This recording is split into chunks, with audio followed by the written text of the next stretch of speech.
Assalamualaikum warahmatullahi wabarakatuh. Perkenalkan, saya Reza Stufahrevi dengan NIM 0502-128182-3039. Di sini saya akan menjelaskan mengenai pelumas.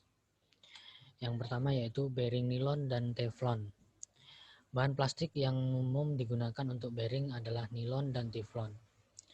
Bahan-bahan ini memiliki banyak karakteristik yang diinginkan dalam bahan bantalan dan keduanya dapat digunakan dalam keadaan kering, yaitu sebagai bantalan film nol. Nilon lebih kuat, lebih keras, dan lebih tahan terhadap kausan abrasif. Ini digunakan untuk aplikasi di mana properti ini penting. Teflon dengan cepat menggantikan nilon sebagai permukaan aus atau linier untuk jurnal dan bantalan geser lainnya, karena sifatnya sebagai berikut, yaitu memiliki koefisien gesekan yang lebih rendah sekitar 0,04 atau kering dibandingkan dengan 0,15 untuk nilon. Yang kedua yaitu dapat digunakan pada suhu yang lebih tinggi hingga sekitar 315 derajat Celcius dibandingkan dengan nilon yang hanya 120 derajat Celcius.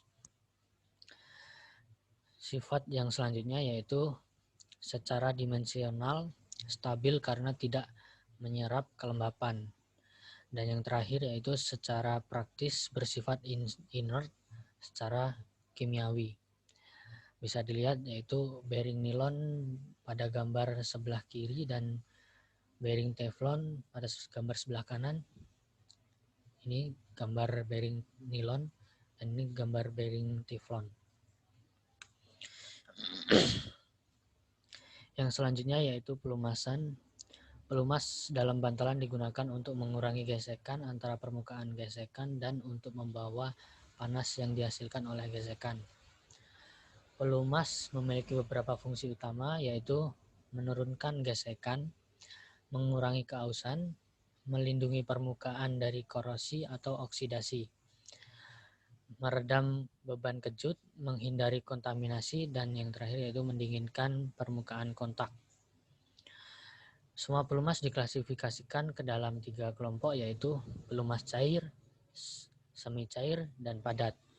Berikut gambar-gambarnya, yaitu ini pelumas cair, ini pelumas semi cair, dan ini pelumas padat. Jenis pelumas yaitu pelumas cair yang biasanya digunakan bearing adalah oily mineral dan oli sinetik. Minyak mineral sering digunakan karena harganya yang lebih murah dan stabil. Pelumas cair biasanya lebih disukai jika dapat disimpan. Untuk pelumas semi cair yaitu gemuk. Gemuk adalah pelumas semi cair yang memiliki viskositas yang lebih tinggi daripada oli. Gemuk digunakan di mana terdapat kecepatan lambat dan tekanan berat dan di mana tetesan oli dari bantalan tidak diinginkan.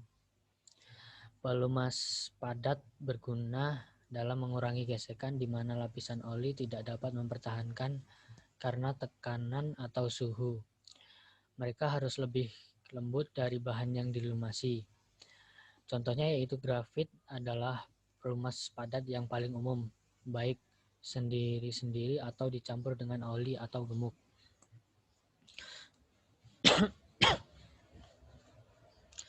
Yang selanjutnya yaitu sifat pelumas. Yang pertama yaitu viskositas. Ini merupakan ukuran derajat fluiditas cairan.